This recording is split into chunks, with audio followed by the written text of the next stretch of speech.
Hi there, and welcome back to Founders Journal. My name is Toby, I'm the founder of ENTIFY, and today I want to tell you about another major pivot.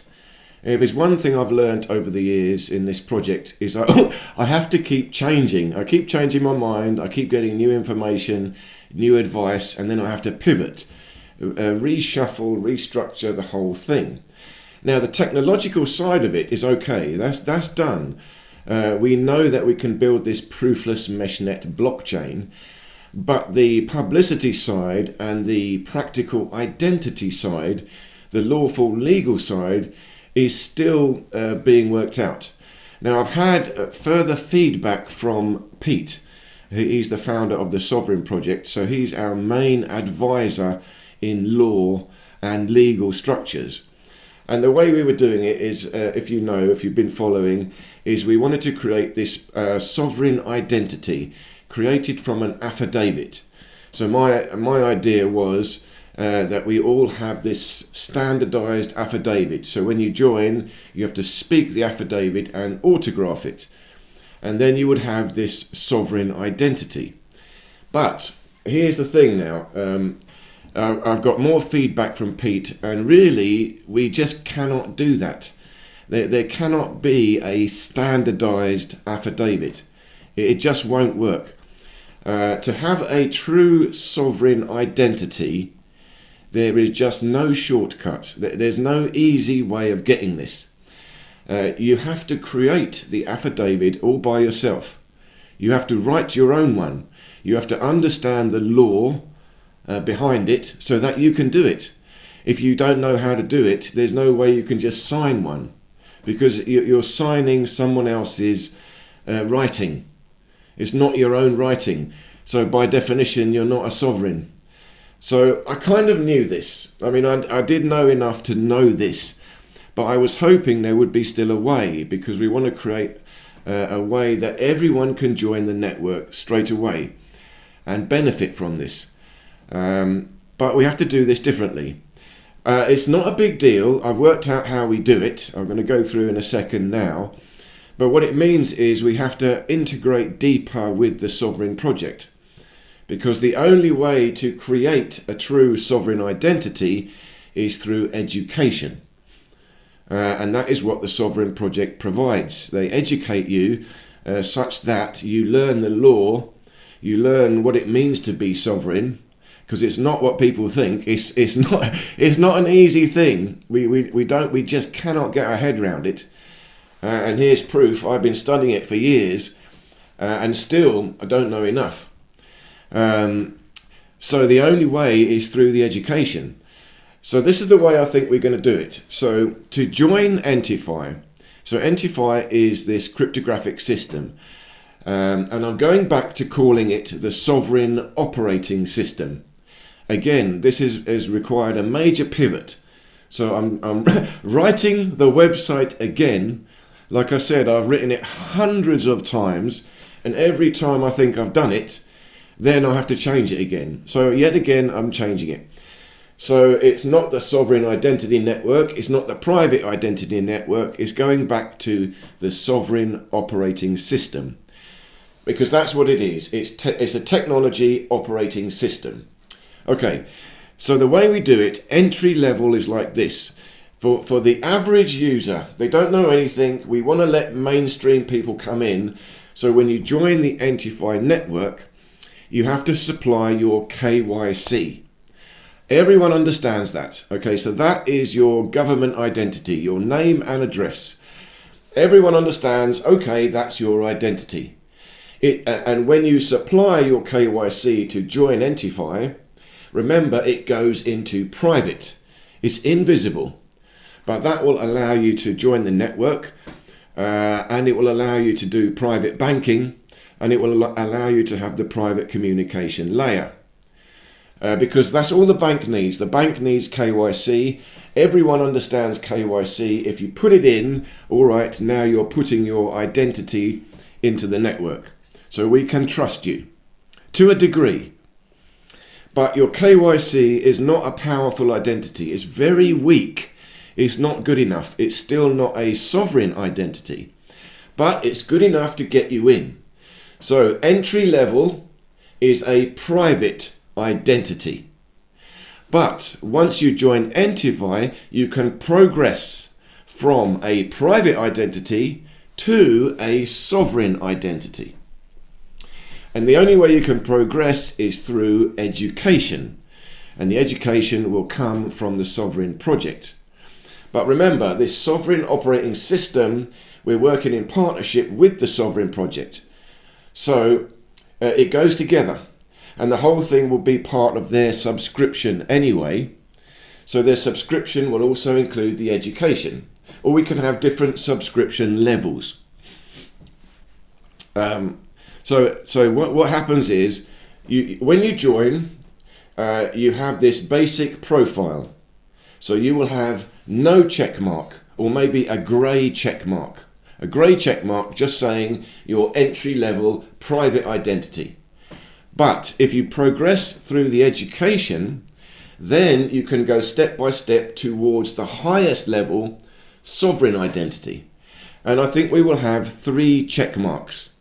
So the first level is once you've learnt enough to create your own identity affidavit. So that means you create your own sovereign name. Once you've got a sovereign name and you have created this lawful document, have done it, then that lawful document can be uploaded into your identity vault. Then you get a red check mark. A red check mark says you've got a sovereign name. You've done your affidavit. But that's still not enough. Then level 2, after you've created your affidavit, you progressed further, you've learnt how to create your private dominion. So this again is your lawful space, your authority. So this, you need your flag and your coat of arms, but you have to know what this means, know how to do it, and then you have to create it yourself. It's quite a big deal. But once you've done that, you upload that into your identity vault, then you get a blue check mark. Private dominion established. But that's still not enough. Then you have the final layer. The final layer, again, through progressed education, you learn how to create your private estate. Now, at this point, your identity and your crypto wallet become your private estate wallet. So once you've created your private estate, then you get a purple check mark. Purple check mark means a full sovereign identity. That's the highest level. And at the level of your purple check mark, you also have to have your autograph, your cryptographic autograph, your conscious biometric. That will come in only at the sovereign identity level. So that's the highest level within the network. Purple check mark. Now everyone can see. So whoever you're talking to, whoever you're doing business with, you can see grey check mark. All right, it's just a normal person, beginner level. If you've got purple check mark, you know, all right, you're dealing with a very high integral being, a sovereign. You can really trust them. But it's more than this. Once you receive sovereign identity level, you unlock greater power within the network. It means you have authority. Again, self-authority. But the beginner level, private identity, your KYC, your government ID, that is weak. You have no authority. It's not even your identity, but it's your name and address, your government name and address.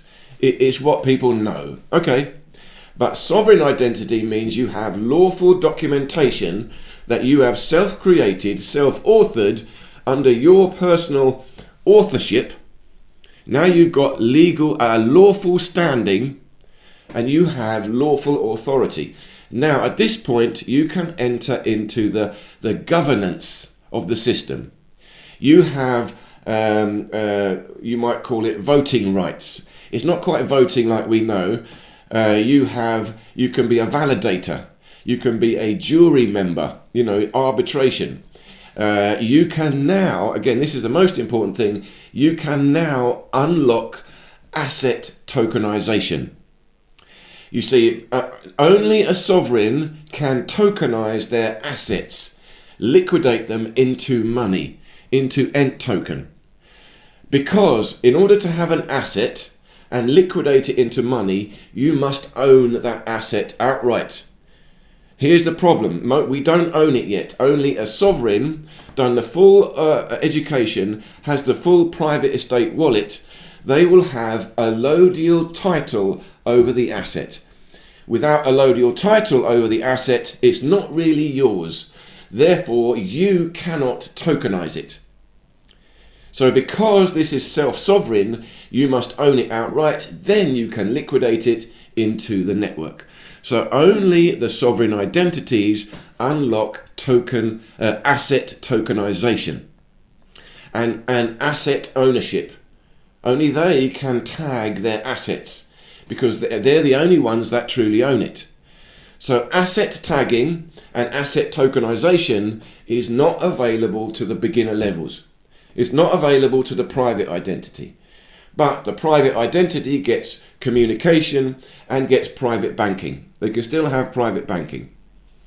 But if you want to go to the next level, asset tokenization, network interaction, network decentralized governance, I'm calling it governance, but it is completely decentralized. There is no government, but there are sovereign identity users.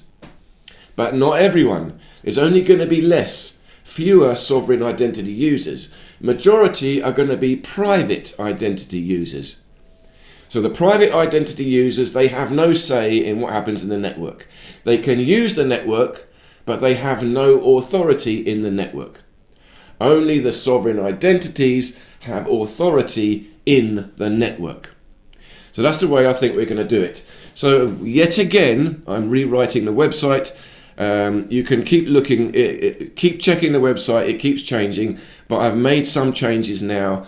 The identity page has changed to reflect this new process. So thank you so much for listening. Do leave me any questions, comments or suggestions, and I look forward to seeing you next time in Founders Journal. We are the network, we are the key, we are the trust the world was waiting to see. Identity rises, authentic